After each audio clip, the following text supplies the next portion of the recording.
What's good, YouTube? This your man Spill Dog. Man, I have been looking in the comment section on the last on a video I made recently about the fight with Spence and Bud, and I got a lot of people that keep telling me, Spill Dog, you gonna see Bud gonna knock Spence out, and then in the same breath they'll tell me how good Bud footwork is and how he not gonna stand in front of Spence like Ugas did and woo.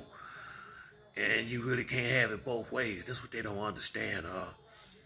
With the younger guys, I noticed they completely one way or the other, and I feel them. I don't. Once again, at 147, I'm gonna say this to the cows come home. It ain't none of them dudes gonna beat Errol Spence out there. I just don't see it. Somebody do it, that's when I believe it. I got a lot of respect for what Sean did in the fight against Errol Spence. He didn't really take Sean completely serious. I don't think he respected Sean game like he should have in that fight. But Sean earned his respect in that fight. He would not take Terrence Crawford lightly, not one bit. And what you got to understand for the guys that I guess probably haven't boxed, in order to do what y'all say he gonna do to Errol Spence and knock him out, he gonna have to sit down on his punches. You can't sit down on your punches and move around at the same time. In order to sit down on them punches and hurt somebody, you're gonna have to stand there to do it. That's why Ugas was standing there. He was trying to put something big on the boy and keep him at bay. But same way with Lamont and the rest of them, Spence been eating them like Skittles. I mean, he eat them punches and keep coming. Go watch the fight with Ugas. It wasn't that he was, Ugas, when he was standing there, he was laying big shots in there, and he was connecting on a lot of them, just keeping it 100. And Spence just took them well. Same way, if you go back, any of y'all, when you get some time, I want you to do this and be honest with yourself after you do it now. Go watch the fight Spence had with Lamont Peterson. Go to the 5th round and go to when it's about 26 to 30 some seconds left in that round. Lamont Peterson set Spence up. He really did. He walked him into a ugly 1-2, and the 1-2 he gave him. If you watch the crowd, the Charlo brothers, Sean Porter, everybody jumped up because just like I ain't never seen.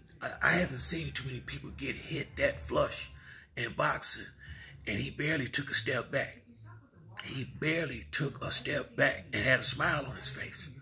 And Lamont Peterson, a lot of you guys just apparently don't know a whole lot. Lamont Peterson was a bad boy, and he's a hell of a boxer.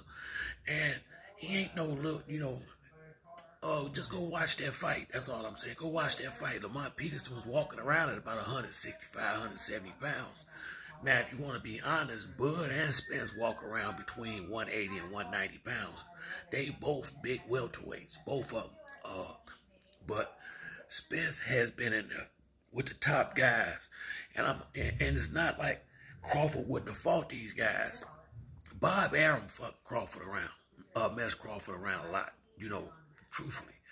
Bud wanted them fights, but Bob Arum, I just think he didn't want the boy to be a big star because he was building, his whole focus was Lomachenko and still is, and Tyson Fury once he got on.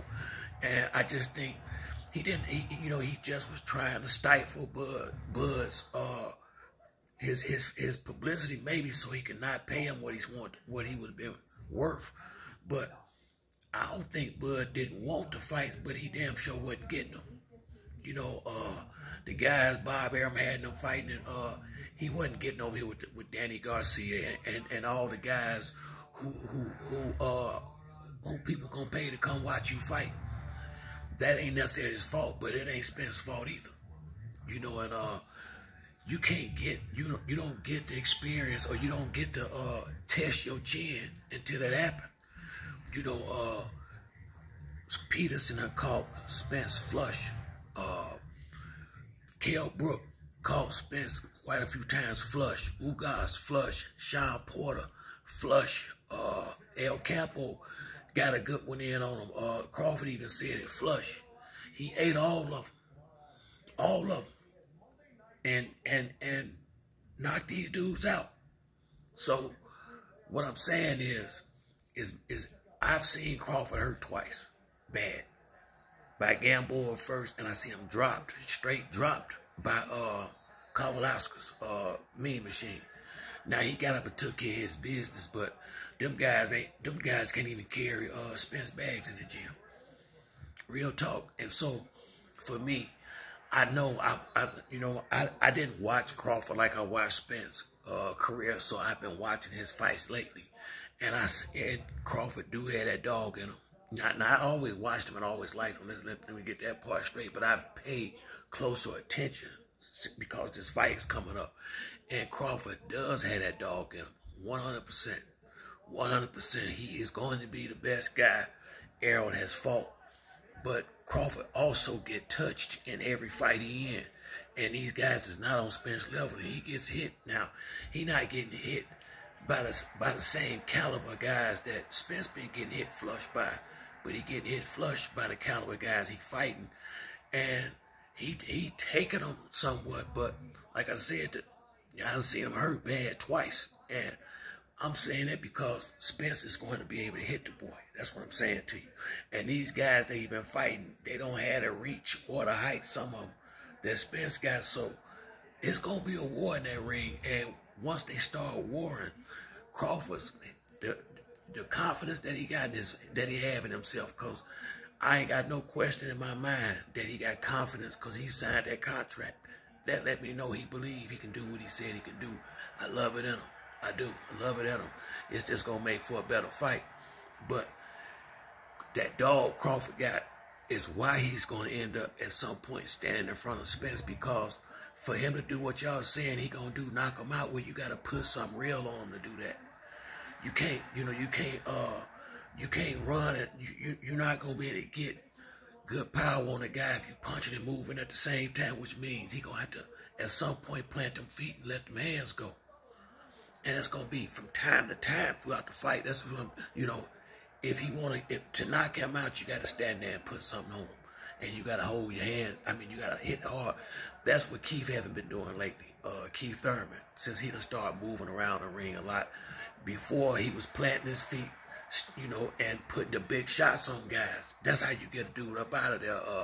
You ain't knocking nobody out running around the ring. That's why as Floyd got older in his career and his hands got hurt, he was getting all them 12-round decisions because he was turning the guys and, and pot-shotting and basically outpointing them, but not really standing there trying to put in no big heavy punches on them guys. He wasn't taking no chances, because to land them big shots, you got to put yourself at risk of getting of taking them.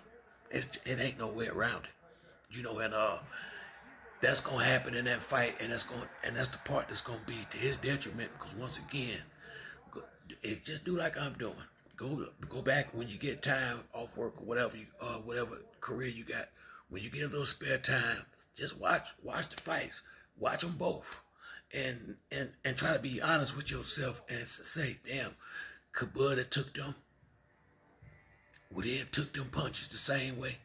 So the chin part, if you go back and watch when Floyd fought Zab Judah, he told Zab, he said, because him and Zab used to be friends. He said, but one thing, Zab, you got to be to take one on the chin.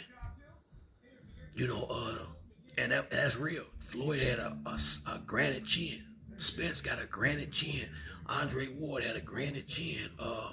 To be up there at the top, you got to be to take them big shots, because at some point you're gonna catch them. Spence and Crawford are in their 30s now, so they reflexes and instincts. They gonna catch a few punches now. They not kids no more. And I got mad respect for Bud. I do.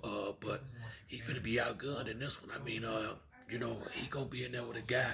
He gonna be shooting a 38, and this guy got a 9mm. The bullet's just gonna be a little bit bigger, I believe, and have a little more effect. I really believe that. Now, once again, this is everybody's opinion out here until they fight.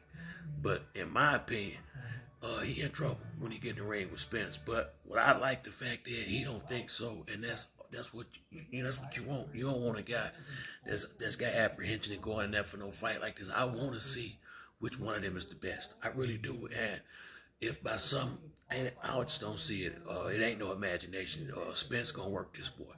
Spence has been disrespected real bad out here by his peers, and a lot of people, that.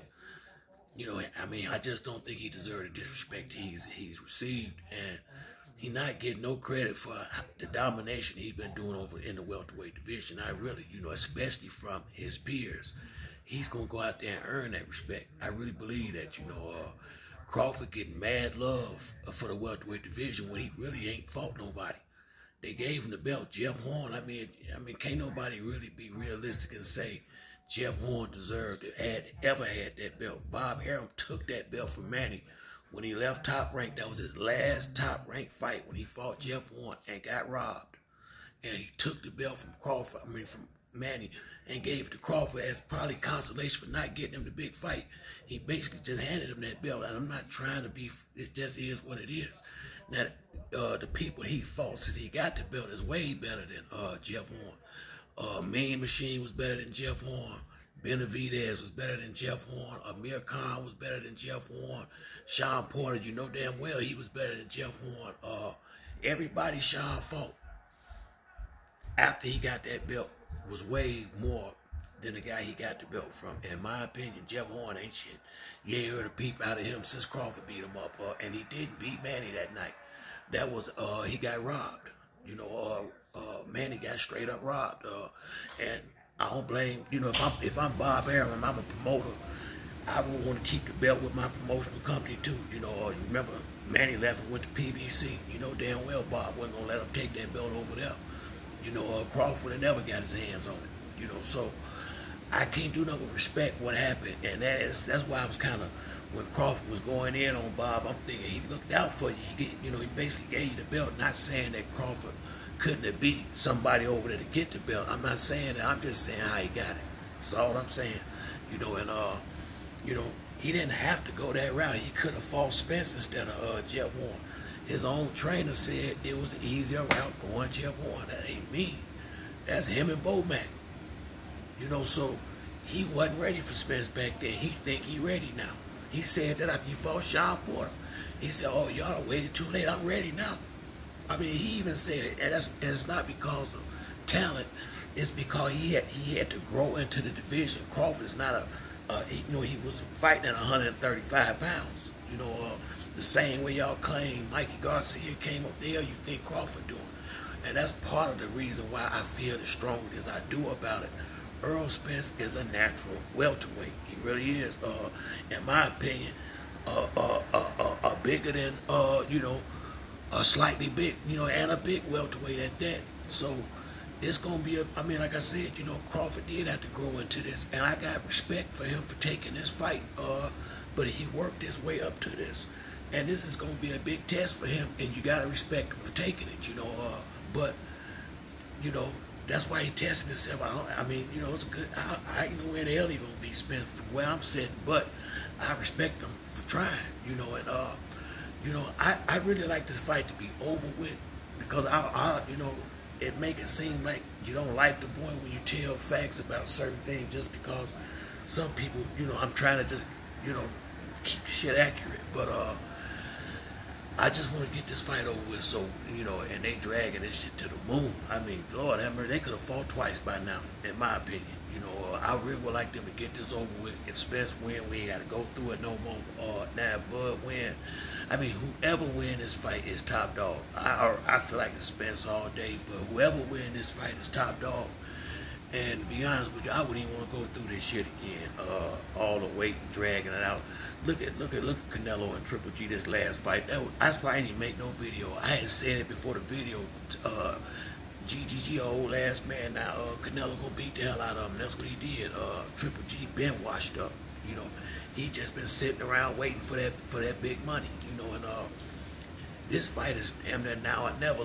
Because they shit to make a big fight. It's almost like they try to wait. You damn, they gotta be almost 40 years old. Bud is already 35. They can't push this off much longer. Because we won't. It's similar with Floyd and Manny. that fight was the way, it was too late. That's why, you know, they was old ass men by the time they was in that fight, and you didn't get what you was really looking for. So I hope we don't have this, you know, I hope they go ahead and get this shit resolved, get the fight going, let's get this on over with, you know, and so we can move on to something else. And the smartest thing for the PBC to do, because if Errol win, I think he said he moving up, if what'll be great, if Keith Thurman said he willing to fight the boy Ugas, they should make the undercard Keith Thurman versus Ugas and Boots versus Stanionis, so they can start getting it set up for, if they put the belts up for them people to fight a little, to see who's gonna get the vacant belts, or whoever gonna fight Bud or whoever next. But they need to go ahead and stack this card, cause we done went.